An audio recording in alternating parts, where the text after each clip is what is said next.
Hello, everyone, and welcome to this surprise edition of the Star Wars Stuff podcast. My name is David, My name is Rudy. and we wanted to see what was going on out there. Leave a question, give us a question, and we'll be happy to answer it. Rudy and Ray did a podcast today. I wasn't able to join for Monday, and I've just kind of been chomping at the bit here to talk about stuff. And yeah, luckily, my wife had an appendectomy actually, and she's recovered pretty much to full health now. We're going out. We went out today. We went shopping, and she's walking around, and she doesn't really need any assistance at all. Luckily, it was kind of a laparoscopic thing, so that's why I think stuff has been in kind of disarray with the podcast a little bit. But I think everything's going good now. So yeah, I'm totally back, and I'm just like jonesing to do a podcast here. And yeah, I know you talked about a lot of stuff today on the podcast from Monday, but yeah, the big thing was Gina Carano this week, and how I mean this was kind of expected, I think, in most circles, but it's almost like, I hate to say it, but it's like a Last Jedi type of scenario that kind of took place here. It seems like there's a big chunk of the fandom that was against it, but again, there was another chunk that was for it. And I'm just really curious to see what people that follow us and just people in general out there on YouTube really think about the whole Gina Carano firing situation. Well, it's been kind of a mixed review since it happened. I mean, we saw it on our Facebook group. I mean, people were posting about it. There was Mhm. people on both sides arguing about both sides of the situation. Personally, I wasn't really a big fan of Gina Carano, and it wasn't because of some of the stuff that she's posted on social media. It was mainly because I didn't like her acting personally. I thought she was very robotic.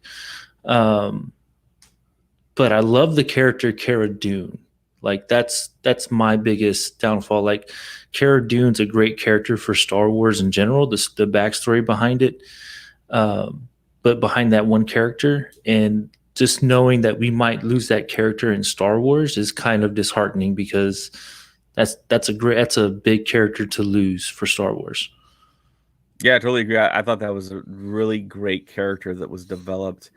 And apparently, I don't know if you guys talked about it, but she was supposed to be given her own series for that Investor Day call. It was supposed to be announced, but of course, she made all those tweets, and that, yeah, that's always going to rub Disney the wrong way. I mean, it's kind of like, I mean, you're finally employed, you finally have that huge break, and then you tweet out what you tweeted, and it's like that. I mean, she had to have known that that went against the policies of Disney, and kind of just the common sense that was like totally lacking in those tweets, I thought.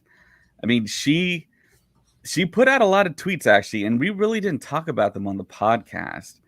I thought that she would maybe stop or just change what she was tweeting, because it's like, I don't know, for me it felt just idiotic for what she was doing. It just didn't make any sense. It really did. It almost felt to a point where she was doing it on purpose. Like I Right. feel like at the beginning when she was cast for the role, like everything was going great. She got along with everybody, but then something happened internally to where she decided just to kind of throw everything to the wind and start some tweeting out maybe stuff that she actually felt was true, but also stuff that she knew that would rub Disney the wrong way or Lucasfilm the wrong way and actually get her to a point where she would no longer be employed. I don't know if it was done on purpose, which why would she do it on purpose? But at the same time, you're right. Like some of the stuff she says on social media is kind of like really? Like that's what you're gonna say? That's what you're gonna go with? And it's kind of hard to believe the stuff that she does say. Yeah, I have two jobs with employers that, I mean, I don't say certain things. I'm probably not going to say the stuff along the lines of what Carano said, but it's like, I mean, you don't make comments, you don't make specific comments about certain things. I mean, when you Yeah, have fellow coworkers talking about certain things, you don't like jump on and kind of put yourself on a list, so to speak. yeah, like the employer that me and James work for, like they're very adamant about PR, and it's like, Mhm. look, in terms of social media, you work for us, but you don't represent the company. Like you don't speak for the company. Like so like if you make any disheartening post, uh, like it reflects badly on us, but you can't say that we represent this. You know what I mean? Like Mhm. it's weird. Like they take a very big stance on it, and they should. I mean, social media nowadays is could be very polarizing to companies. It could ruin a company Mhm. if it's not put in check. Yeah, that's very true. And like you say, you don't represent the company, but you do represent the company. Yeah. It's super nuanced. It's unfair to a lot of people. And one of the big things you see brought up is the fact that, oh, she can't have freedom of speech. Yeah, everyone can have freedom of speech, but you're not free of consequences. Yeah, And and this isn't that's the thing this people isn't don't understand. this isn't freedom of speech. This is when you work for a company as big as Lucasfilm or Disney or any company in general. Uh, they have you sign documents saying, giving you explicit instructions. Like if you start making certain comments on social media, if you start acting a certain way or saying certain things in public, they have the liberty to let you go. Like that's their prerogative if they want Right, to. right. Yeah, it's just shocking to me that she kept on going and going. Yeah, And I mean, to kind of reference the Holocaust. I mean, you that's can't. pretty You can't. much the There's worst thing you can reference, even though you're not specifically saying the thing that a lot of people are kind of misinterpreting what she was saying. You still can't compare. There's nothing there's almost nothing in America that can compare to the atrocities of the Holocaust. I mean, that there's and being a very public figure and representing, I mean, no matter what, she's representing Disney, she's yeah. representing Lucasfilm. I mean, it, it was surprising. Like I said, I'm just kind of echoing what I said before. It was super surprising. She kept on going and going. And the fact that Pedro Pascal is so appears to be on such the polar opposite of the spectrum. It's it's so weird. But I mean, I think I've lived long enough to see a lot of weird and just head scratching stuff in my life. Yeah, And like this definitely is one of them. this is definitely one of the head scratchers. Like, and me and Ray had spoke a little bit about it. Like, before Mandalorian, she really didn't do anything. She had a role on Deadpool, which was very minimal lines, some limited on screen time.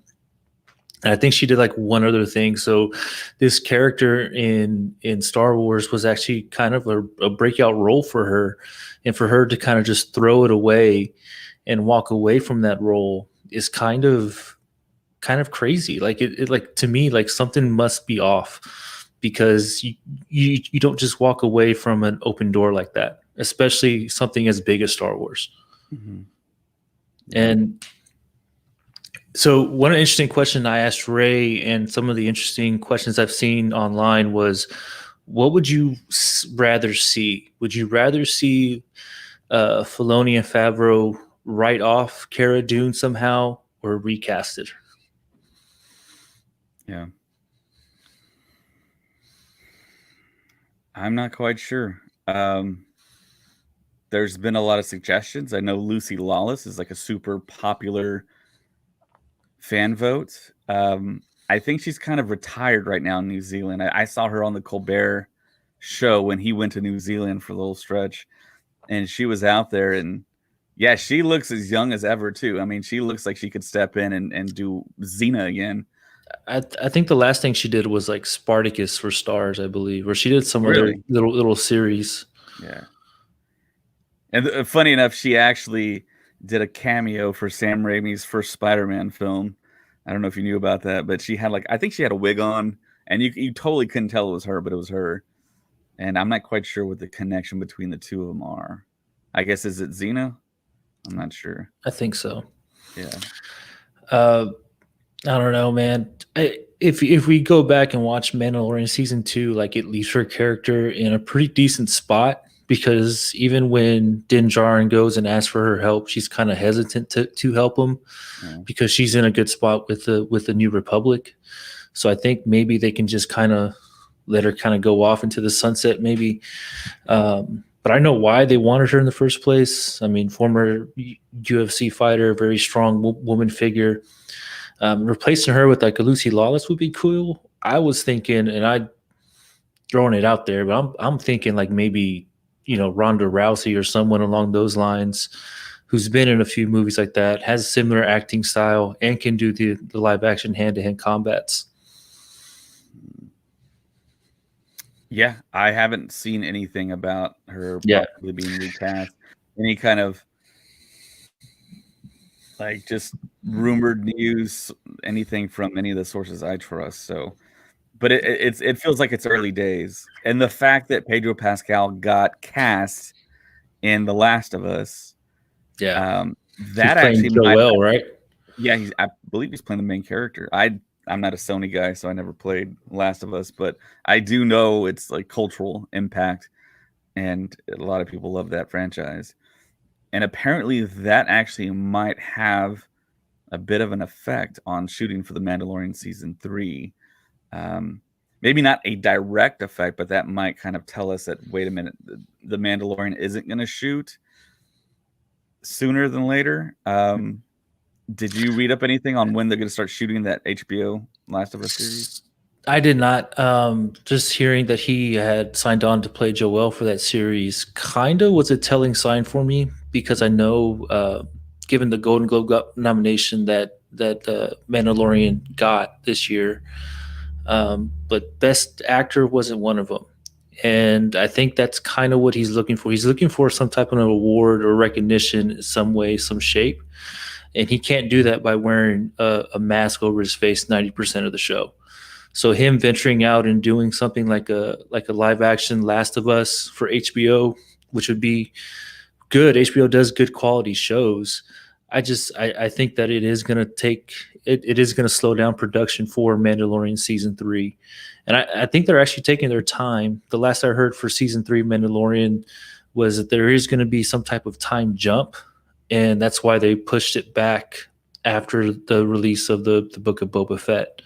So him taking a break, I don't think it's going to push. I don't know. It's kind of hard to tell. It really is. Yeah, if you really think about it, when you mentioned the fact that he wants to try and get some Type awards of recognition. Yeah. I mean, who wouldn't? I'm not quite sure that he took the job for that, but I mean, I see what you're saying. But the Mandalorian, a lot of people don't realize that he's not in the suit, and yeah, he's not in the suit most of the time. I mean, it's he could do voiceover work for the Mandalorian and be good. It's mainly Brendan Wayne and Lateef Crowder that do all the physical stuff, and a lot of people do kind of comment on the fact that they do notice that Brendan Wayne is there, and then when Lateef Crowder takes over, and Lateef did the fight between Din Djarin and Moff Gideon, that was totally him. And all the blaster work, like the pistol work you see him when he's twirling the badge, that's Wayne. That's John Wayne's grandson going going at it. Man, that's such a rad kind of thing that they have John Wayne's great grandson, right? Yeah, great grandson. Yeah, that's kind of an incredible thing to be in a space western. That's a legacy that guy is upholding there. I wonder if he actually does any acting or if he's just all stunts. It seems like he's content with doing the whole stunt. I think he's content doing the whole stunt work. I mean, there's been some drama behind the John Wayne name in the recent years, so I think he's kind of content where he's at. Yeah, and I was reading up today about a book that I had never heard of, and it's like the ultimate guide to the Mandalorian. And we talked about it earlier. I talked about it earlier with Ray, and she had never heard of it either. But it's supposed to release in July, and apparently Disney's thinking about holding it back a little bit. And Yeah. it's written by Pablo Hidalgo, which is kind of crazy to me because the way the description I've read about this book is kind of like a behind the scenes look at the Mandalorian season 1 and 2. It's like a dive into all the characters, the droids, um, the villains, the heroes, their backstories. You get look into the ships and all the stuff that they use, even the equipment they use to make the show. And it's kind of like a archives book that we have for 4, 5, and 6, but for the Mandalorian. So I'm on StarWarsNewsNet.com, and they have a story on it. Actually, it's called it's titled "Rumor: The Mandalorian: The Ultimate Visual Guide Might Not Be Published." And it says here the Ultimate Visual Guide is currently set for July 1st, 2021 release date in the UK and July 6th in the US. Mm-hmm. And you know what? I think I did pre-order it. However, those plans might be about to change. The Hungarian website Zero.hu is claiming to have a source saying that both DK Publishing and Lucasfilm do not want to release the book, though no reason was given. To be clear, there has been no official announcement on this, so this should only be treated as a rumor. As of today, the book is still available to pre-order.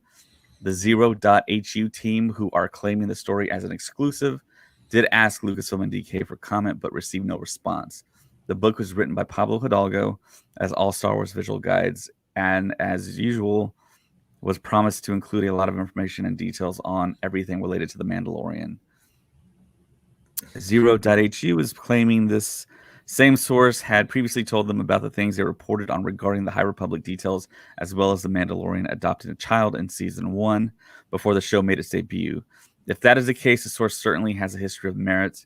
With all that said, and with all due respect to Zero.hu, we titled this article as a rumor because that is what we can treat it as. Until we hear anything from official sources representing Star Wars, you should assume the book is going to be on schedule. So maybe there's like a Carano effect on this book, and they want to maybe get rid of Cara Dune stuff. I don't know. Yeah, but that would meaning having to go back and like what would that do for your live streaming episodes? Like you can't release a book about the series excluding one of the main characters. Well, I believe they are pulling action figures. They're discontinuing her action figures. So I mean, they've taken that step. Yeah, but there's over 500 images in this book. Of 500 new images in this book, and I'm pretty sure she's going to be in some of those images. So you're gonna detail out 60% of those images because she's standing in the background or with Pedro on set somewhere. I don't know, man. I don't think it's a Carano thing. It really couldn't. I don't think it's Carano. I really don't. If they do delay it, I don't know if they will. I think I've actually pre-ordered every Mandalorian book out there. Yeah, so I pre-ordered it. I read that same article and I went on Amazon and pre-ordered it. I was like, I gotta have it. I mean, it was $23. Why not? Yeah, I'm always safe to assume that you've pre-ordered every major book that's out there. Yeah.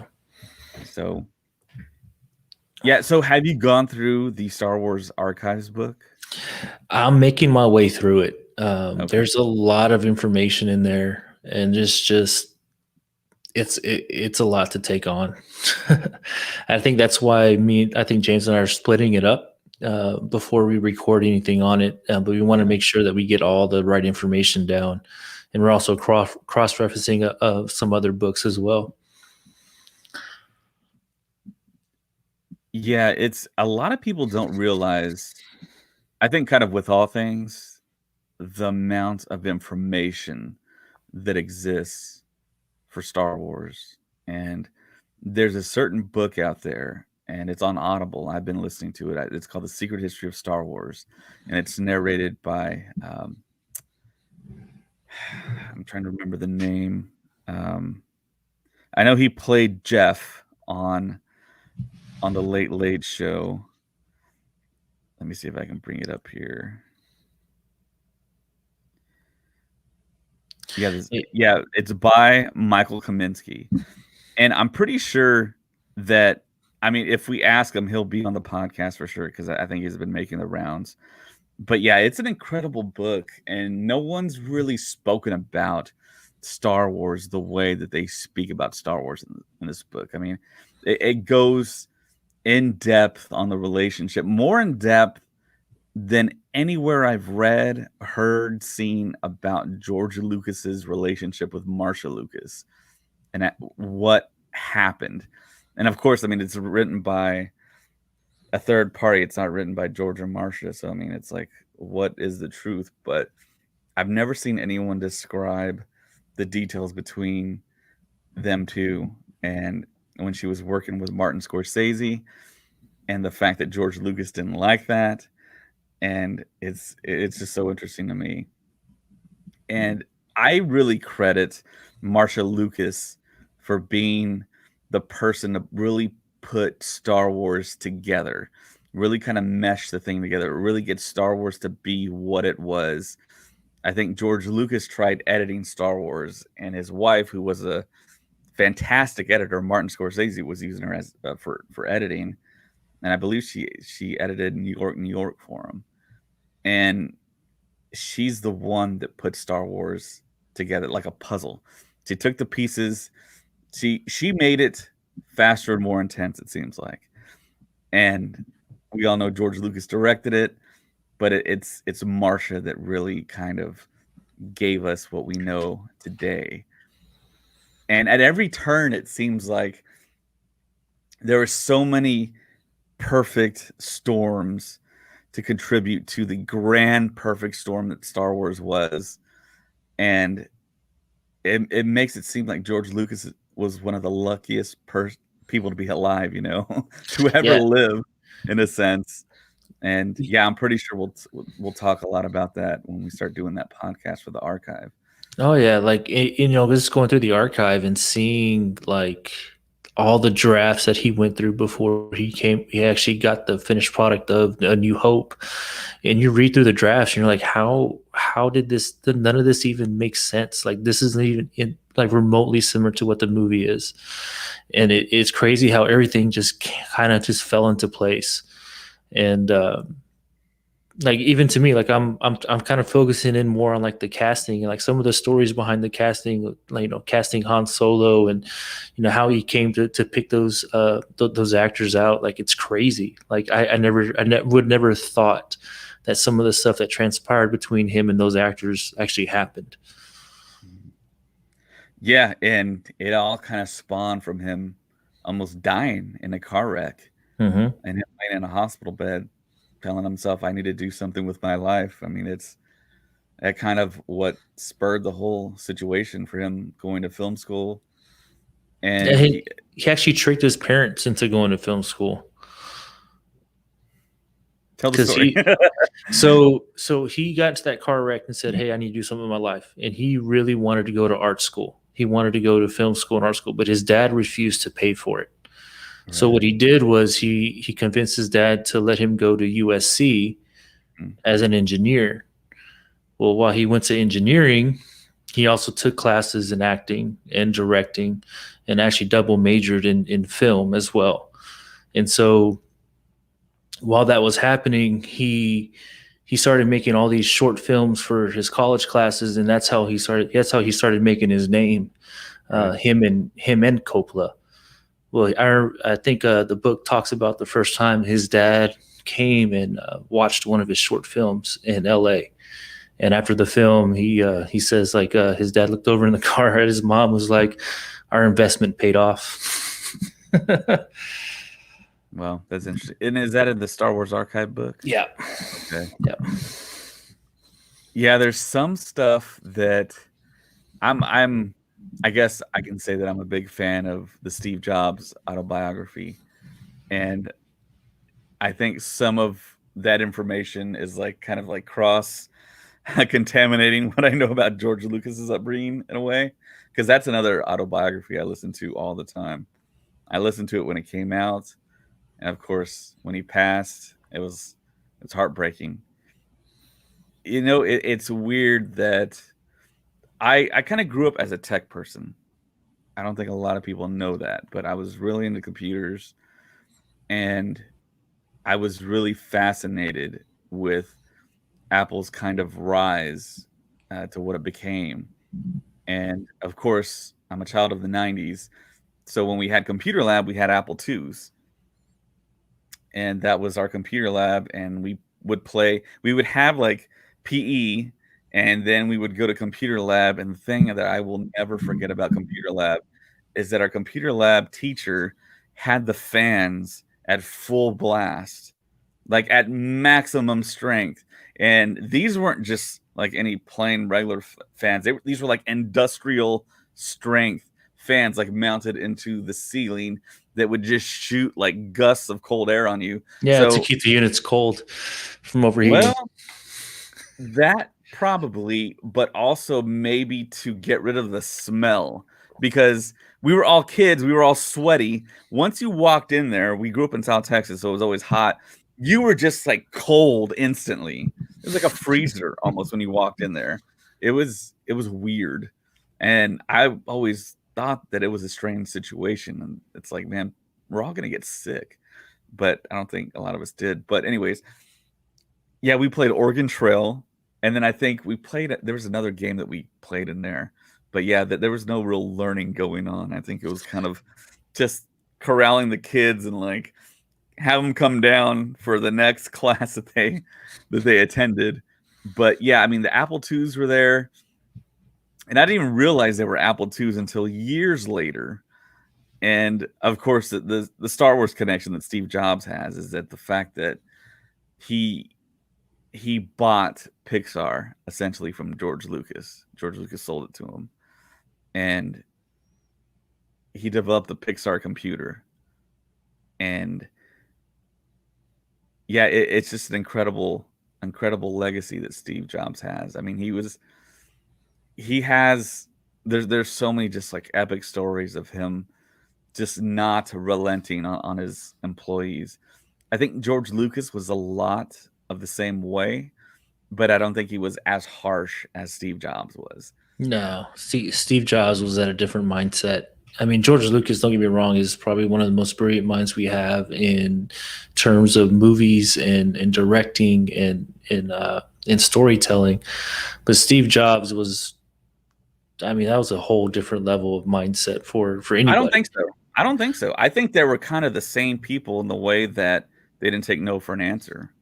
When the stuff wasn't invented, George Lucas was like, "We're gonna do it this way. You're gonna invent this," because ILM didn't have a personal computer to use to create those effects. They actually had to build computers to create the visual effects that we see. Well, kind of see in Star Wars, and they pulled it off. They invented blue screen, and they invented motion tracking. They had George Lucas didn't take no for an answer. Same thing as Steve Jobs. He didn't take no for an answer. And in a way that's like very cruel in a sense, because he took all these people from their families and from their normal lives.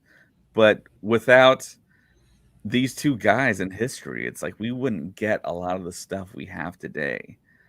And it really makes me kind of wonder. It's like, do you have to be that way to make the breakthroughs that are out there that are just kind of waiting to be made? Or I mean, can you take a non kind of like dictator approach and have the thing that you're developing and the thing you want it to eventually become? That I think that's still like a question I have. I look to a lot of areas in life. I look to football. I'm a big football fan. And I look at certain coaches, and you see the most successful coaches are just really ruthless. And I mean, you look at what's happening right now with Tom Brady winning his seventh Super Bowl, and he did it without his longtime coach he won 6 Super Bowls with. And I know that guy was ruthless. Everyone has to make a sacrifice. I understand that. I know that Tom Brady is just relentless on making sacrifices, and I think that just goes for all successful people. I mean, you have to be kind of unreasonable in a sense, and I think that's what George Lucas and Steve Jobs were. They were totally unreasonable. But of course, they were paying people as well. So people were Yeah. making good money. And of course, all the people under George Lucas wanted to do that type of work. But of course, when George Lucas went away to Tunisia, he had ILM set up. He had people working, and they only had 2 shots done when he showed back up from Africa. 2 shots. My God. That's And crazy. yeah, I mean, yeah, the movie had to come out relatively quickly, and he pushed those guys. He really pushed them. He pushed them to the max. He pushed himself, and the fact that he ended up in the hospital, I mean, tells you a lot. I've never done that. I've never pushed myself to the brink where I ended up in the hospital. But it's an incredible thing, and that's why I think that there is a connection to these super successful people that just do not relent, and they're almost punishing in a way. And when I attended that 40th celebration, George Lucas, and you could watch it on YouTube, and you can actually see my lightsaber, my green lightsaber at the very beginning. That's me. I'm right in the middle, right when Kathleen Kennedy hits the stage, and I lower my green lightsaber. Pretty sure that's me.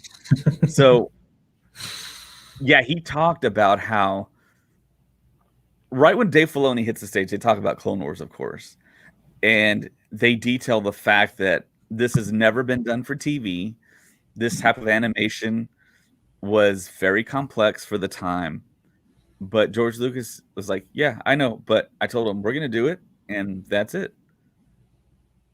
That's crazy. And if you look back at the now famous documentary for Episode 1, John Knoll says, "Well, we don't have a really good way to do this." And you're talking to John Knoll, the guy that created Photoshop.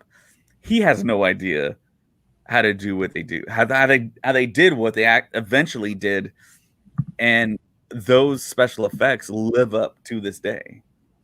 Yeah, even when you talk about digital editing, George Lucas wanted to edit his film digitally instead of having it, shot by shot on film, and they invented the computer in order to do it.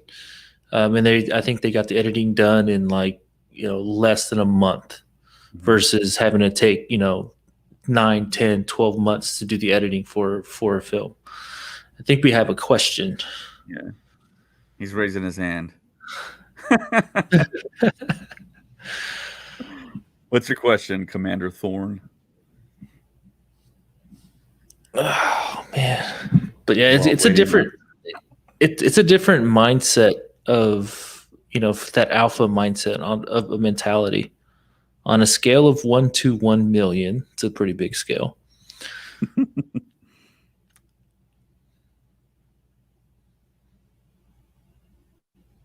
How much? Well, as you can look at my room here, I mean, it's nothing but Star Wars stuff. So How you would much put do your I love Star number? Wars?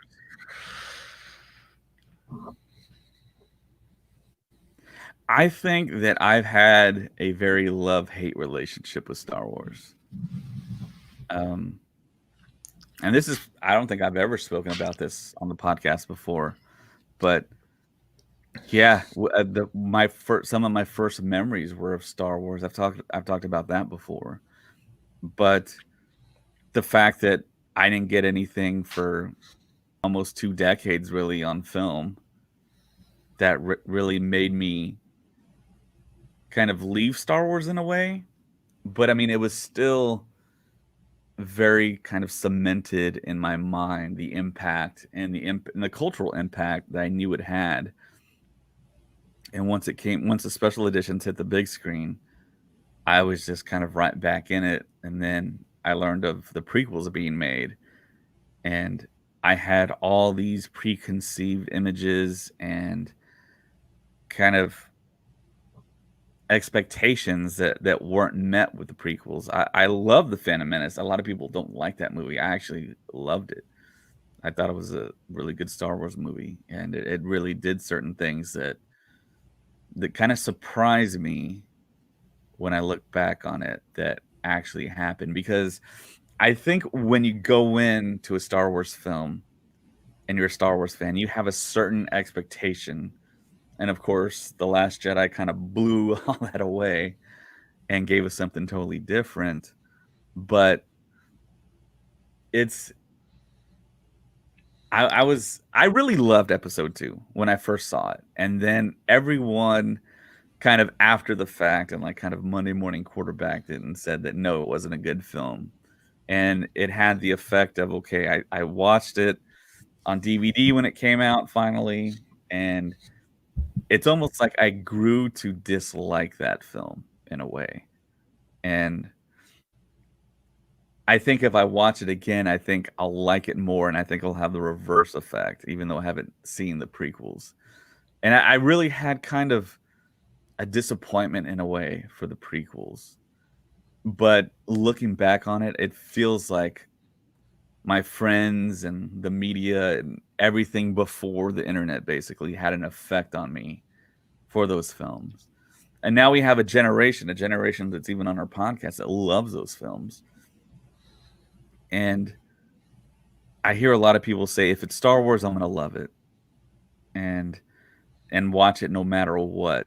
But I got to say, it's a very kind of hard thing for me to go back and watch The Last Jedi because of the expectations that I had that weren't met. And I know that's probably one of the worst things you could probably have for a franchise, for a film. But I've grown up with so many promises being kept and fulfilled and expectations being met.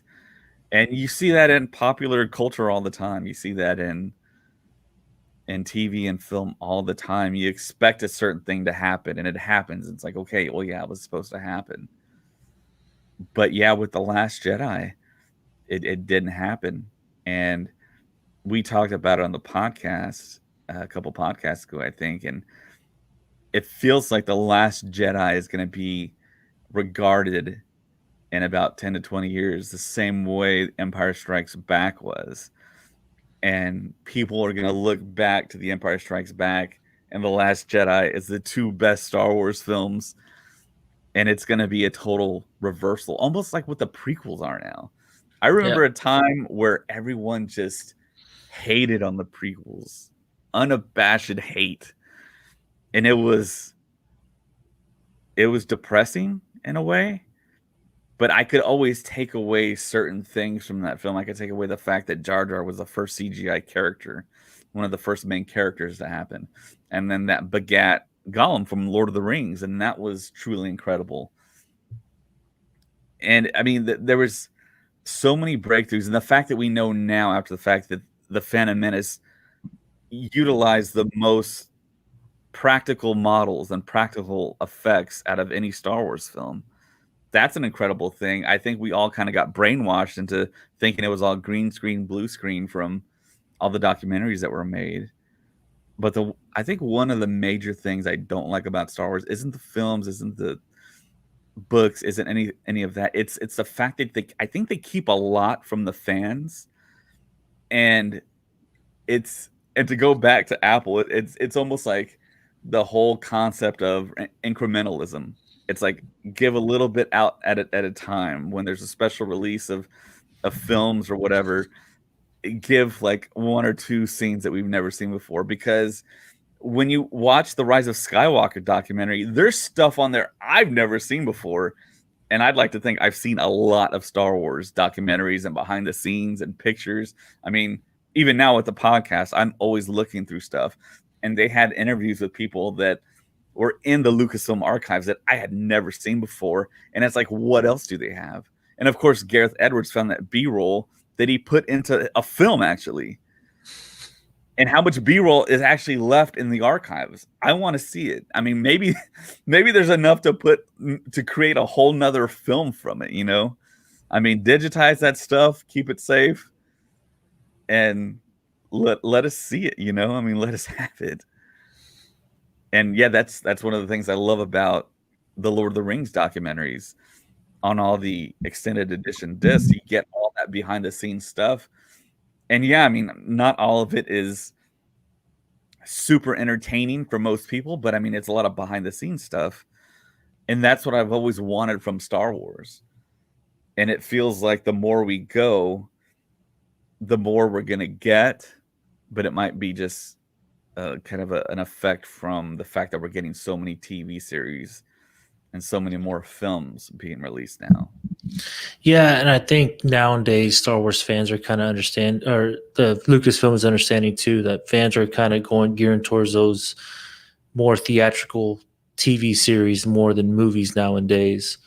And you see that across the board. But I'm with you, man. I grew up in a time where, I remember talking about the original trilogy with my parents and my uncles and my older friends, and then when the prequels came out, I remember being so excited for those movies, and the Phantom Menace hit, and seeing the opening scene with Qui-Gon and Obi-Wan walking into the ship, and then filling up the conference room with gas, and then just going to town on those droids. That was a great scene. It was a great scene, and then I remember the hate that movie got, and it was mainly from like the older generation, because they were expecting something a lot different than what George Lucas gave them. And then it kind of just turned into everybody else around me just hating on the films. Mm-hmm. And then when Revenge of the Sith came out, that movie was so epic, and it was such an amazing movie. Everybody loved it for some reason, and I didn't really see any hate. I'm sure there was some hate on it, but the part of Texas I was in, I didn't really see any hate on it. Everybody loved it. But my favorite prequel was Attack of the Clones. That movie explains so much. There's so much information in that movie, and explains a lot to the original trilogy. Like, that was probably one of my favorite ones. And then that ending scene with Mace Windu cutting off Boba Fett's head, and you see the helmet and the head fly away from each other in the shadow if you slow it down enough. It's pretty wicked. Yeah, I actually didn't see that until years later when a friend pointed that out, and I always thought the head was still stuck in the helmet. Yeah. And I was like, oh my gosh, that's really morbid for Boba Fett to pick up Jango Fett's head. And yeah, that was... But what's crazy to me is, like, after the prequel trilogy finished, I never thought I would see another Star Wars film. I never thought I would. And then me too. After 2005, I thought no more Star Wars until George Lucas passes away. Yeah. And then I hear, Lucasfilm selling to Disney, and in my head I'm like, okay, Disney's going to do something with Lucasfilm. Like, they have to. They do something with everything that they buy. Mm-hmm. And then we get The Force Awakens. And The Force Awakens, to me, like, that, I don't know, my passion for Star Wars kind of dwindled down after Revenge of the Sith, because I mean, we had Attack of the Clones, we had Rebels, but nothing really anything like to keep me grasp. And then the trailer hit for Force Awakens, and I lost my mind. Yeah. Like, I was just so excited. And J.J. Abrams is one of my favorite directors. I love watching his stuff, and I was so stoked that Star Wars was making a theatrical comeback. And then The Last Jedi comes right afterwards, and it's just something completely left field. It's completely different. Threw me off a little bit, but I kind of liked it because it's weird, it's different, and I like weird and different. So yeah. And then right back into Rise of Skywalker. Wasn't my favorite one out of the three, to be honest. I think that one was the more rushed one, and they were just trying to fill in holes and make more holes as they went. But I think now we're going to be able to see them actually do Star Wars the right way and actually develop the stories that need to be developed by the people who need to develop them, by the fans that actually love them, the fans that have talent and that love Star Wars enough to where they can make a story make sense. Yeah, I pretty much kind of feel the same way. I love different, weird, and just the outside kind of criticism that Star Wars got. I think it really had an effect on me and the way I viewed the films. And the older I'm getting, the more it seems like it's just like, don't let any of that really affect what you do in your personal life, in your fandom, and just celebrate the fact that we got what we have.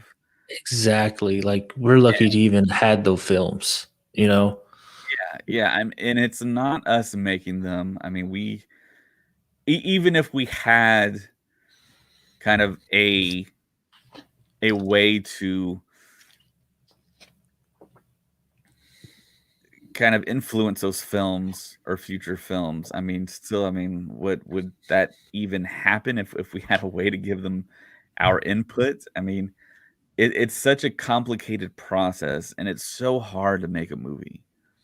It's so hard to take all these stories and have them really have the connective tissue and mesh between each other. It's such an impressive feat up to this point. I mean, there are some things that don't quite work and have kind of been retconned in a way, but still, it's an incredible thing that they kind of set out to do back in 2014, and it's incredible. I mean, it's great to be a Star Wars fan and to be getting this much content, and for them to announce all these shows and movies. It's been rocky at some points and head scratching kind of example, Gina Carano, but Yeah.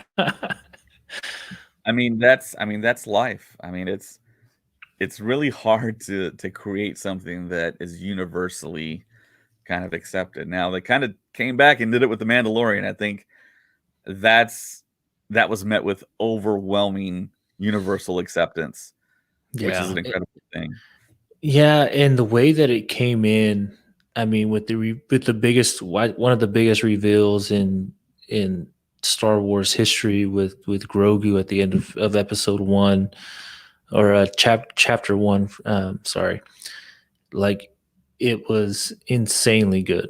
And Mhm. the way Favreau and Filoni put that show together, like it's crazy. Like I can't even fathom Favreau writing that up and pitching that to Kathleen Kennedy. Like it's crazy to me that he had that idea in his head, just putting it all together, and then teaming up with Filoni to help him do it. Like it's just insane. Yeah, I mean it's incredible. I mean we most of my merch now I think that I own of Star Wars is the Mandalorian. It's it's a wild thing, and to bring back Boba Fett, to introduce Ahsoka live action, to see Bo-Katan live action. Know that It's we're gonna see Admiral Thrawn live action. We're gonna have to see yeah, Admiral Thrawn live action. yeah, We're and gonna of course see it kind of goes back to what I was saying earlier, all the promises that we're giving. Now we have the expectations of seeing Thrawn, of seeing probably the whole Rebels crew. yeah. I mean, It's as Ezra, like I'm excited to see Ezra. right. And Sabine. Like I know we're gonna see Sabine at one point in time. We're gonna have to see Sabine, especially if the theory that the events of Mandalorian happened before the epilogue scene in Rebels. Mhm. Like we're definitely gonna have to be seeing Sabine. Um, and then I think the actor who played Darth Maul posted that shot on, was it Instagram? Yeah, it was Instagram. It was like a flesh-colored head of Darth Maul with the horns. Yeah. So we're gonna get another live action Darth Maul, hopefully more than just clips in a movie. Yeah, I'm not quite sure what to make of that because, I mean, that could easily be just something that's, like, fan-made, or Ray Park had that in one of his rooms. I don't know. But then again, I mean, he posted it while Obi-Wan Kenobi is happening in London. I don't know if they're actually still shooting or if they're on a break or quarantine or whatever, but I gotta hand it to Ray Park though. He's stayed in shape. Hmm. And I've been following his Instagram, and he's been like showing off his moves, and he's super athletic. He's still got the moves. He's an older guy, but he's still got the moves. And I mean that's his craft, you know. I mean it's like it's almost like what else is Ray Park gonna do but not be Darth Maul, you know? I mean he's gonna be Darth Maul if Darth Maul has a chance. And of course I posted it in the Facebook group and some people had reservations on it and they were like, well, I mean, I hope they don't do that because then it would affect the Twin Sons episode and it kind of have a negative impact. But to me, it's like you don't have to stay in a linear path when you're telling these stories. I mean, this could be going back to Darth Maul's childhood, to his adolescence before he had the tattoos. I mean, it's kind of one of those things. It's like it shocks me that people automatically assume that, oh, it's going to affect continuity when we all have seen Star Wars and they've never really done something. I don't think, not that I can remember, that really kind of changes the way that we see canon and affects kind of the original trilogy with newer stuff. Now we're going to get the Obi-Wan versus Darth Vader duel, which is going to be the rematch of the century. So a lot of people kind of groaned on that, but if you look at all the dialogue from A New Hope, it'll fit. It'll Yeah. fit with the Obi-Wan show. And I think a lot of people just have that perception that from the volcano to the next time they met was on the Death Star. Yeah. That could still It's be true though, because Obi-Wan could end up on the Death Star in the show. Yeah, it can definitely still be true. And, to your point, like I think Favreau did an interview where he said, like, as he's writing his stories for The Mandalorian, I think the Book of Boba Fett and some other ones that he's helping with, like all the information he pulls is from the original storyline, from the original trilogy to the prequels to the sequel trilogy. And they're not doing anything to mess up the continuity of it or to retcon anything. They're just pulling information from there and adding to the story. And I think that's what we're going to be getting with Maul. I mean, even with that post, his caption didn't say anything about Obi-Wan. It was like, meet me on Dathomir. Dathomir? I don't know how to pronounce it. Yeah, beat me on Dathomir. So we could be getting a whole different view, whole different arc of Darth Maul. Because if you remember, after Clone Wars and Order 66, we don't see him again until Rebels. So there's a big time gap that we don't see Darth Maul. Mm-hmm. So this could be happening within that time gap. And we know at one point he was on Dathomir because that's where Sabine found the Darksaber. So I don't know, man. It could be a number of things. And that's where he tells what's her name in Solo to meet her too. So I don't know. Yeah, I could totally see how the Obi-Wan Kenobi show starts off with Darth Maul. I mean, they could pull that off, and we never know. And you start off with him as a teenager, and then him being recruited. I mean, then we get Palpatine. I mean, it could. There are so many avenues and so many possibilities they can go with that show. I think a lot of people just think very linear and very kind of worried and conservative with what we're going to see.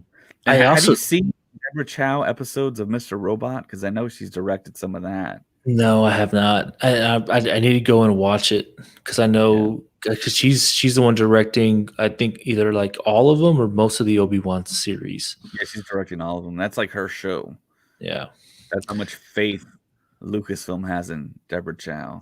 And I feel like with the Obi-Wan show, like this is kind of where they can bring back like all the major players from the films just to come back from the animation. And animation. They can just bring anybody in at this point because it's, from my understanding, the only thing we know is that it takes place 10 years after Order 66. So we know he's not that old. Right. They have the opportunity to do a lot of stuff that even the Mandalorian didn't execute on. And it feels like they're in kind of this like upward kind of swing to outdo the previous thing that was done. Because it Yeah. feels like Book of Boba Fett, they're going to have a bunch of characters that are legendary, we've heard about, we haven't really seen in action, and it's an incredible thing to see what they can pull off on TV now. And then on top of that, with the whole pandemic happening, I think Disney, Lucasfilm is more lenient to put bigger things in the TV stuff because they all know that people are at home watching TV. Yeah. And I know there's been reports for the pandemic that the vaccine is going to be readily available to everyone in the coming months. So we might see a resurgence in movie theaters. And of course, the whole stock thing that happened where we got AMC stock to swing to where it covered all of their bankruptcy, all of their debt that they had was wiped away in one day or something. I'm not a stock market person, so I'm not the best person to comment on that, but I saw a report out here that said that, and it's like, oh my gosh, is AMC actually back? And of course, I don't know if you saw this report, but one of the podcasts from San Antonio, Alamo City podcast, I believe, they shared a story that showed that beloved Fiesta 16, AMC Fiesta 16, is shutting down for good. Which Oh my God. I've seen a lot of, not a lot of films. I've seen some films there because there was my beloved theater, the AMC 24, which was off of Hebner Road. It was called the Hebner 24. Sometimes it's kind of one of those weird things where the movie theater kind of had multiple names. But I lived close to there when I was going to school after high school, and I saw a lot of movies there. Tim Duncan would actually go there at the early morning, like 2 a.m. showings of stuff. But I saw X-Men there the first time. I think The it was first one? Yeah, the first showing in the year 2000. And I was really nervous for that movie. Really nervous. I was so nervous for that movie. The stranger sitting next to me, he's like, "Can you stop shaking?" Because I do the thing where I shake my leg when I'm sitting down. And he's like, "Can you stop?" And I'm like, I'm not sure if I can, dude. This freaking unknown actor named Hugh Jackman is about to play Wolverine. Is he gonna get this right? And of course, we know what happened. We all know what happened next. Yeah. I don't have to say anything more than that. But yeah, Fiesta 16 is shutting down, and it's like our movie theater is gonna make a big comeback. So I was out today shopping, and we passed by the Alamo Draft House in New Braunfels, and I mean, you're hit with like a wave of just kind of combination of depression and just sadness and just not believing the fact that all movie theaters are pretty much shut down and we're in the situation that we're in.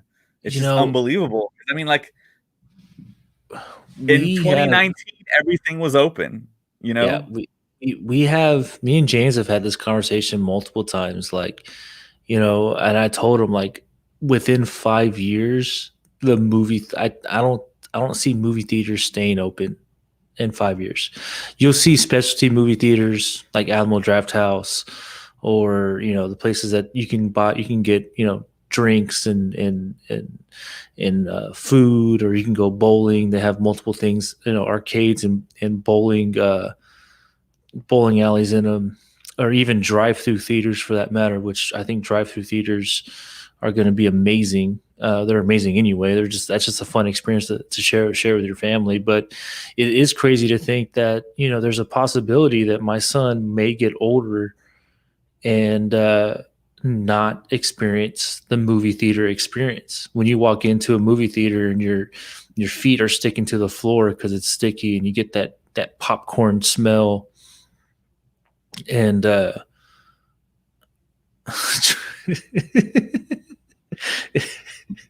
and you get that popcorn smell and that vibe you feel from sitting in those rickety seats that fold down halfway. Like, you know, it was an experience going into a movie theater, and the fact that we may not experience that again, like, it kind of scares me a little bit. here's my thoughts. These are my personal thoughts. I think you can be rest assured that theaters are going to come back. It's all coming back. I don't think it's this kind of apocalyptic situation for theaters. You see all the like pushback that all these movie studios have, and the stars and the directors, that we need to put our stuff in the theaters no matter what. Once this vaccine is out, once there's herd immunity, like precognitive like style, movies are going to come back into the theaters. They're all going to be like back. People are going to want to go back. And I think I underestimated the whole people wanted to just stay home and watch movies, but it seems like people want to still get back out to theaters. It seems like it's going to come back once we get the virus under control. It's gonna come back. There's too much money that is out there that these studios are gonna want, and there's too much on the general public that they want to go to the theater, even though that streaming exists and pirating exists. People still want to go to the movie theater, and I kind of was in the whole mindset that I didn't think that I would want to go back to the movie theater, because I was just going to the movie theater like once every 2 weeks. Even by myself, I would go because I didn't want to get spoiled. I haven't set foot in a movie theater in over a year. Like, it's crazy to me. I did it back in August. I did it. I was supposed to go to James's birthday, where him and Nicole rented a movie theater out at Evo in Kyle, but I had to work, but I haven't. My son was born 1 year ago this past Thursday, and I haven't set foot in a movie theater since. Mm. Even before that, I think my wife was pregnant, 9 months pregnant in January, and 8 months pregnant in December. Like, we didn't even go to movie theaters. She would swell up too much. It was crazy. Like, the fact that I haven't gone to, and movie theaters were my thing. Like, I love going to a movie theater. I love experiencing and sitting and watching the curtain slide to the side, and the room gets darker as the credits start to roll. Like, I love that experience. I don't know, man. And you're right. There may be some resurgence in the movie theater business, but I think the streaming platforms have hit something here where they can convince, the big studios to release their movies online and still come out with some type of profit. And we're starting to see movies that we would have never seen before. Writers and directors that would never been given a chance to make their movies now are going to streaming platforms and putting their stuff out there. Yeah, I mean, the times have changed, but I think they're going to come back. I don't think we're going to see this whole huge shift. I think it's going to happen as early as this year. So that's just my kind of opinion and my kind of foresight that one can hope. But I mean, things of course can change. I mean, there's mutated viruses in certain parts of the world that are more aggressive, and it's just like, man, is this stuff ever? Are we gonna have to live with this type of thing for the rest of our lives and wear masks the whole time? But see, I would wonder as a kid, once I started learning about biology and science and bacteria and microbes and stuff like that, it's like, how do we not have pandemics and huge outbreaks of stuff? Huge outbreaks do happen, but generally they happen in other parts of the world that we're not like remotely even close to. Like the whole big Ebola outbreak that happened, I remember that was really scary. And then somehow, some way, doctors were able to cure two doctors that got Ebola in Africa, and they flew to Dallas and they cured them somehow. And that makes you scratch your head. It's like, okay, well, if they can cure that, why aren't we trying to cure other things?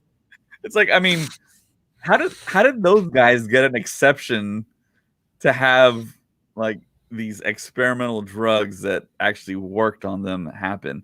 But I mean, I don't know the whole story.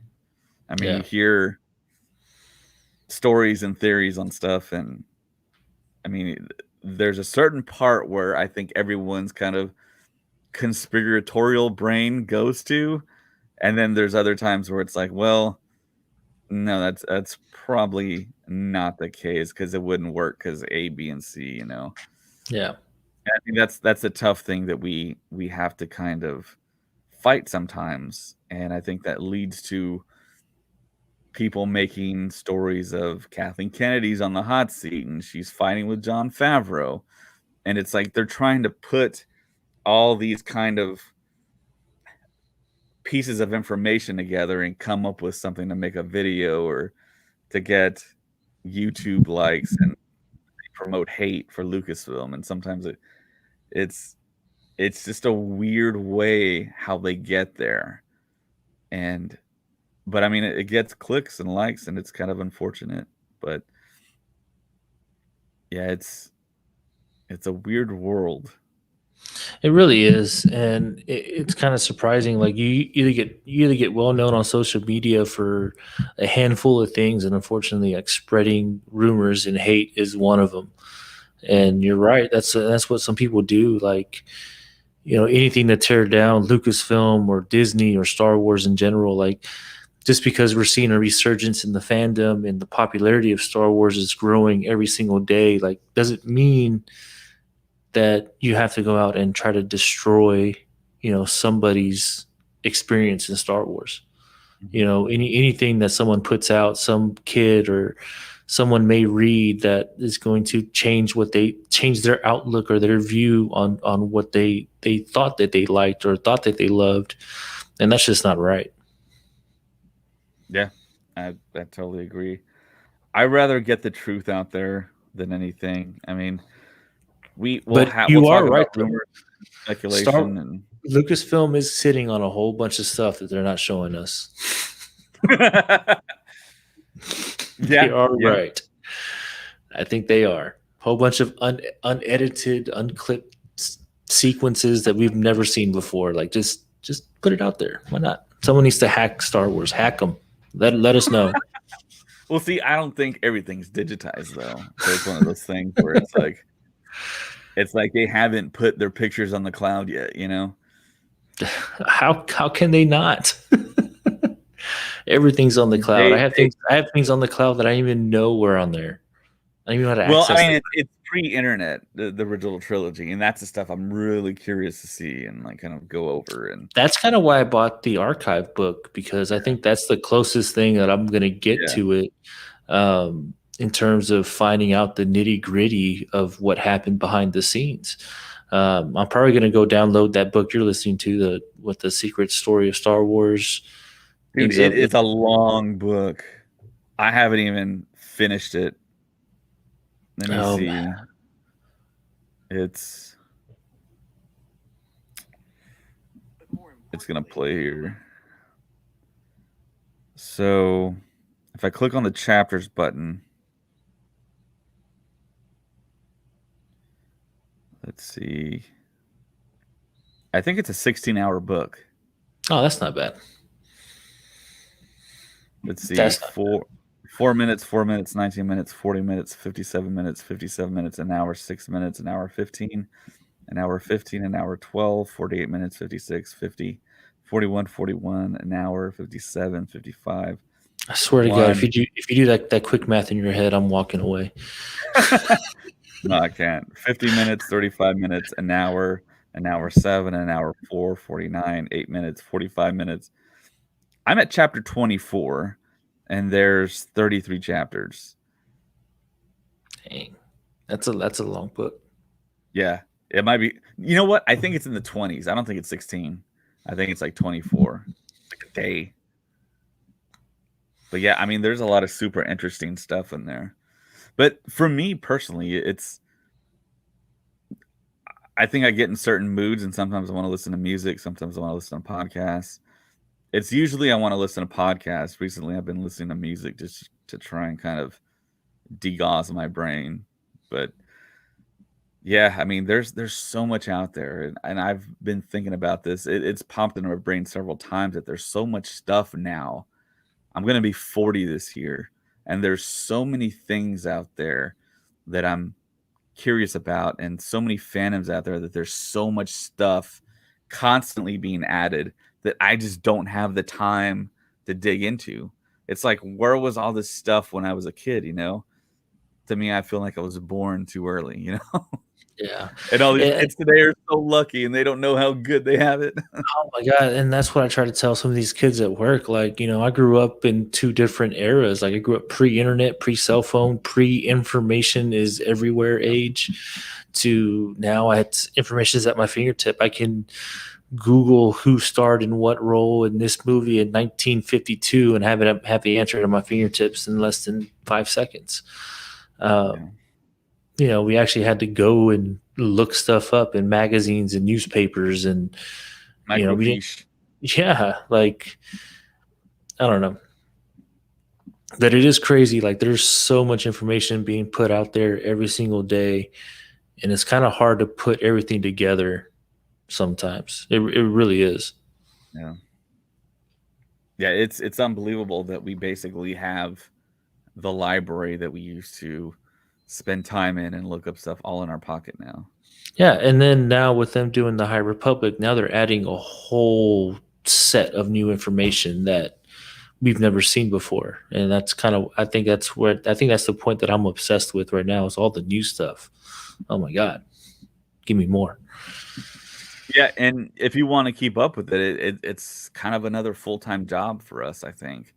Yeah. Keeping up with it is pretty hard.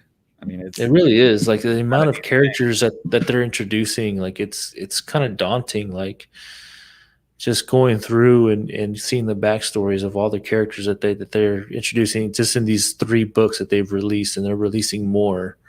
Like, it's insane. Mhm. Yeah, I think what is actually the next book that comes out? I think it is Rising Storm by Kevin Scott. Okay. I don't know if that's I don't think I think Charles Soule's sequel book is going to come out either right after or just before. I'm not too sure. So, I don't think I know this. Do you play video games? I used to. I haven't played a video game in well over a year. Okay, and, like, what platform would you play Play on? PlayStation 4. Okay. I've been a PlayStation guy my whole life, man, since the first one. Yeah. Yeah, I moved over once the Xbox came out, I moved over because most of my friends were doing Xbox, and I was a PlayStation person as well. And yeah, I still remember those PlayStation 2 days. They were pretty rad. But you know what? I never played the Battlefront games on the older consoles. I didn't start playing them until Xbox. So the Battlefront game, like, for me, was ahead of its time, Yeah. because when Battlefront came out, um, and then they came out with the Star Wars Battlefront, the first one. I remember playing it, and I'm like, I don't. PlayStation only really had Call of Duty at that point in time. They didn't really have anything like that on their platform. So I was like, yeah, I was kind of turned off from it because it was a lot harder to in terms of playing. But nowadays, that's the format of style for first person shooters across the board. So I kind of really haven't got into first person shooters anymore. I'm more like an adventure game. Like, God of War was my big thing. I love Fallen Order because that's what that is, essentially. And yeah, that's why I think I might get the Lego Star Wars just because that sounds like a lot of fun, and I can play through all the movies. Yeah, the Lego games are pretty fun. I mean, for any age group, they're entertaining. But yeah, I'm looking up stuff for the Battlefront game. Battlefront Elite Squadron? Yeah, that's supposed to be going to, I think, like a Switch, I believe, or some type of smaller handheld console. Well, this is the one that I'm reading that came out on November 3rd, 2009. And this one says for the PSP. No, Nintendo DS, PlayStation Portable. Okay. Huh. Yeah, I kind of fell out of video games Yeah. this century. Yeah, I remember a buddy of mine introduced me to Overwatch, and I was like, okay, I'll get into Overwatch. It was kind of fun, and then I haven't really played it since. Yeah, so Star Wars Battlefront 2 came out October on Halloween 2005. The Engine Zero developers, Pandemic Studios, Savage Entertainment, PlayStation 2, PlayStation Portable, Xbox, Microsoft Windows. Yeah, I never got into it. I Yeah. never got into it, and it seems like it's like a classic game that a lot of people reference, and I don't know, it's kind of a blind spot in my Star Wars fandom. Yeah. It was kind of a first of its kind because before that, PlayStation only really had like Call of Duty in terms of online play.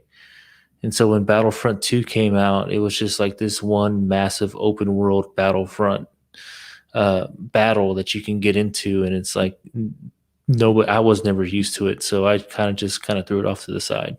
It was really hard to play too, hard to aim and shoot.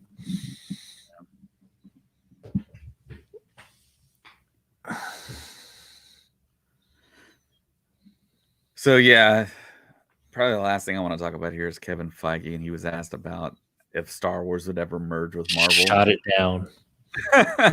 In what world? In what world? So yeah. So a couple decades ago, it occurred to me that the beginning of every Star Wars film you see a long time ago in a galaxy far, far away. So that connects Star Wars to our present time, our reality. Mhm. So I was trying to be a filmmaker and very eager to start making movies, and I came up with a story that would tie Star Wars to our reality. And I came up with a story. It had nothing to do with Earth or our reality until the very end. The very end, the villain's kind of escape craft goes through hyperspace or wormhole or what have you, but it ends up crashing, and it ends up crashing on Earth. And you see the craft fall to a planet, and we don't immediately kind of reveal that it's Earth, but it falls, and it falls in the New Mexico desert. And the camera pans down, and we see the highway sign of Roswell, New Mexico. I don't know. That's pretty cool. Roswell crash, but yeah, I mean, it might seem super hokey now, but yeah, I don't think that Star Wars should kind of merge over with any other franchise. I don't think so either. I think that would anger a lot of fans, and just because Star Wars was their thing for so long, and then to merge it over with Marvel fans would be just something, I don't know. It would be unprecedented. But at the same time, like if you look at it from just from like a big overview, they talk about the outer rim, the mid rim, the inner rim, and the core worlds. Mm-hmm. And if you look at a galaxy and all the pictures that we see and how it's just looks like a one giant hurricane storm, that's pretty much what they're talking about. And the universe itself is made up by billions upon those hurricane storms all put together. Like, so theoretically, there's a small chance that it could happen, especially since Marvel's doing this whole multiverse storyline. But I don't see it ever happening. And I'm glad that Feige shot it down as fast as he did, because he didn't hesitate when he did. He was like, no, never. Yeah, and Feige's a huge Star Wars fan, and I'm pretty sure he's had those notions and thoughts before. And he joined Marvel in 2000. And I know in the 90s, I want to say it was in the 90s, where when Marvel was going bankrupt and they were selling their character licenses to Sony and Fox, that I think DC and Marvel almost merged into one company. And Yeah, I I don't know if remember they were going to cross those characters or whatever, but it was like they could never do something like that. It's totally blasphemy. different. Yeah, it is. It is blasphemous, and it's totally different worlds. I mean, there's New York, and there's Metropolis, and there's Gotham as well. And Mm. yeah, it made no sense. But yeah, stuff like that is talked about. Stuff like that is. But then you see something in like the Phantom Menace where you see ET standing in the Senate room. Well, that's more of like an Easter egg. It's like a. Little a nod to someone, but I mean, there's nothing that Well, I they can mean, there's a say. nod to Yoda in ET. I mean, Yeah, there's a Yoda Halloween costume. So it's just kind of one of those things that, I mean, it's kind of a Easter egg, tip of the cap, whatever you want to say. But yeah, it's not a main plot point or something that affects the story to the point where you're kind of, we would totally be taken out of it if they did something along those lines. it would be crazy. Like I couldn't even imagine what that would even look like. To be honest with you, like how that would even like I really couldn't. And I mean, the only reference I can think of is in these High Republic books they reference the Jedi as space wizards, and so when they say that, I'm like, oh, Doctor Strange, maybe, who knows? Well, see, But I think when they say space wizards, it's more like Gandalf, Lord of the yeah, Rings. yeah, And I think that that too. was one of George Lucas's influences was Middle Earth and Well, I think that whole universe. Tolkien was a lot of someone's influence. Tolkien was huge. Yeah. Yeah. So, yeah, that's pretty much everything I had to talk about. Did you want to mention anything? No, I finished Into the Dark, and it is pretty. It's a pretty great book. It's Claudia Gray, enlightening. yeah, It Claudia it Gray brought did you it. into the light. It really did, and I told James before, if you haven't read it, I'm not going to give anything away about it. But what I will say is this: if you read Light of the Jedi, you know the whole point of that book is to put the Jedi on a certain stage, to elevate the name of the Jedi, to put them at the height of their power. Into the Dark humanizes the Jedi. It makes them feel like they're human, and just between the emotional struggles and what they have to go through in that book, like it humanizes them, and it's a very very well written. Awesome. Yeah, I'm gonna have to check it out. I haven't downloaded it yet, but yeah, I'm probably gonna want to take a listen to it since it's Claudia Gray. Have you read anything else from Claudia Gray? I think I read Fallen Stars, Okay. or Fallen Stars. I think that's what it was called. I read it before this Lost book Stars. came out. Lost Stars. I, I read it. I read it before this book, because I knew that was one of the things she's written for Star Wars. So I kind of wanted to see what her writing style was, and I mean, she sticks to the same writing style, but you can tell like she's having fun with all the new characters and all the new information. Yeah. Yeah, she's definitely one of the best authors out there, and I think that's what gets me motivated to check out that book, and hopefully she'll be on the podcast one day. I'm hoping that'd be awesome. I would love to talk to her about her book. Like, why? How did you come up with a character that's a rock? Seriously, one of the main characters is a rock, and his Yeah. name is Geode, a rock. Yeah, I think that's one of one of the, like, kind of just one of the factors into, and I think one of the best attributes that I think that Lucasfilm has acquired recently, that they're giving their creators that creative license. And of course, Claudia Gray has the trust. I mean, Yeah, she can do pretty much anything at this point with the novels. I will And say this. If you do the audiobook for Into the Dark, there is like bonus chapters inside of the audiobook than there is on the physical copy. Because there's two main characters that you follow, and it takes you off after certain chapters, it takes you back 25 years to kind of follow their stories as Padawans. But you wow. don't get that in the physical copy. Interesting. Yeah. Yeah, and James uploaded the next chapters for Light of the Jedi on our Patreon, so that's Yeah. out there. So for the people watching or are going to watch, there's where to Yeah. find it on Patreon. Yeah, that's where to find it. Yeah, me and And Brooke. the future archive stuff as well will be on Yeah. there. Yeah, me and Brooke had a good time with this last episode, finishing up part 1 of Light of the Jedi. I can't wait to get into the next part of it, though. The next part is when it starts getting really good. Yeah, it's an incredible book. I don't think it's talked about as much as it should be.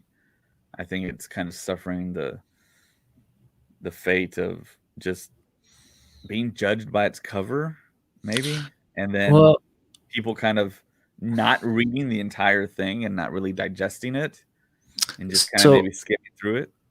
I think it's a combination of that and the fact that they were releasing so much information at once. Like, we got 2 books in January plus 2 comics, and then this book from Claudia Gray in the beginning of February.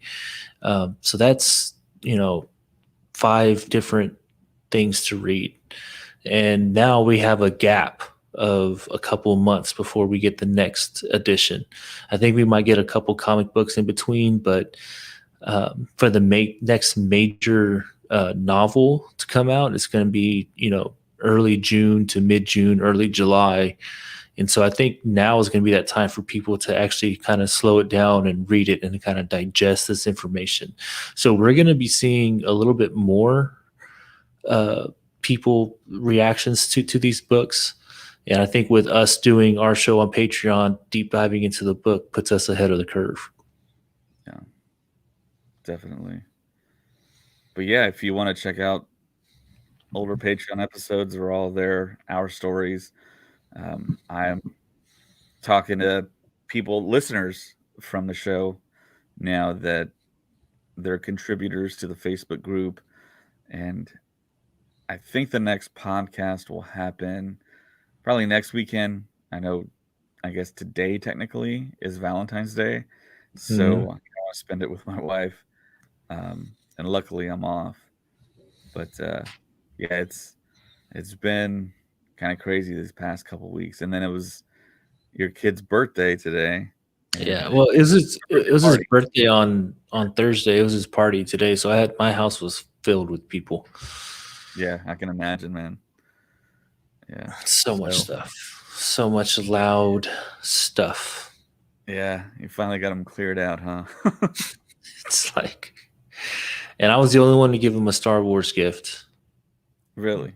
Actually, no, I take that back. I take that back. I got him a doll of BB-8. This little stuffed toy doll of BB-8. Oh, okay. And James got him a gift. I haven't gotten it from him yet, but it's a Star Wars related gift. So I'm the second person to give him a Star Wars related gift. Okay. All right, cool. So do your relatives know about your Star Wars fandom? Or is it still okay? Oh yeah. Yeah, they know. They know, especially. Did you get your son a Star Wars gift? Yeah, they do their own thing, man. I don't force them to love Star Wars as much as I do. So, and they don't hate on me for loving it as much as I do. But they do know you're on a podcast, right? Yes. Okay. My family does know. In fact, whenever I posted that I was actually going to be hosting on the podcast with you guys, everybody in my family is like, so what's the Star Wars thing about? Really? And I was like, how much I've been doing this over the past year with my buddy James, and like, oh, okay, yeah. And then my friends are calling me, so do I need to get into this Mandalorian show? I'm like, yeah, kind of do. Yeah. Yeah, the Oh, general public, man, it's always interesting to have a conversation with them. yeah, It seems and then when I tell them, like, the how big this podcast is, like, in terms of, being number 2 on Apple, being number 2 on Spotify, top 100 in the world and for the TV film category. Like, it's amazing accomplishments that you guys have done. So it's pretty cool to be a part of that. yeah, I mean, it's shocking and I think surprising to everyone how much we've grown, how many podcasts we've done, how many people. It's just I think shocking to me and James when we started out doing this that we've gotten to the point we've gotten to, and I don't think it's ever gonna stop. Yeah, and We're hope gonna it keep on doesn't. doing them. Yeah, I know. I mean, this is something super special. I never thought I'd be talking about Star Wars on the internet, about everything in the film space and the news space and TV. It's weird. It feels like a dream almost. But Yeah, everything I think at this point feels like a dream to me because there's so many like different things. Like I feel like a kid still, and all these things in life. I got married. I had kids. I bought houses. I had a job in the tech industry, and I mean now I'm like delivering pizza to pay for Star Wars things that I buy for myself, and my trips that I've taken. I'm pretty much still paying on that. But it's yeah, it's wild, man. It's it really is. Like, I never thought a few years ago that I'd be talking about Star Wars on the internet. But it's crazy how one conversation can just reignite something, a passion for something that you never really thought you knew you had. yeah, yeah. I mean,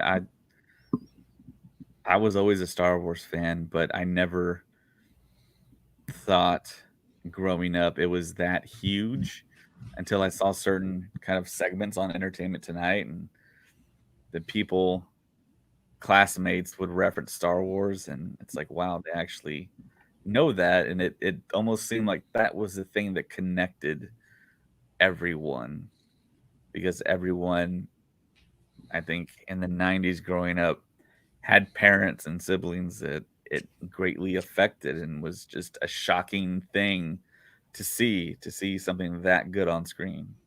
Yeah. No, I 100% agree. I don't know. And now we're talking about it all these Yeah. years later. All 40, these years later. 42, yeah, 42 going on 43 years later. I And mean, we're still here. it's still one of the most relevant things in this world, and it's Star Yeah, Wars. yeah, yeah. So, But yeah, on that note, I think we're going to call it a night or a morning. So, thank you very much, Rui, for joining me tonight. I know this no is like a problem, man. impromptu podcast, and yeah, I just wanted to talk about Star Wars. Oh, you're good, man. No worries. Yeah. So, yeah, for Rudy, I'm David. May the force be with you. Always. This is the way.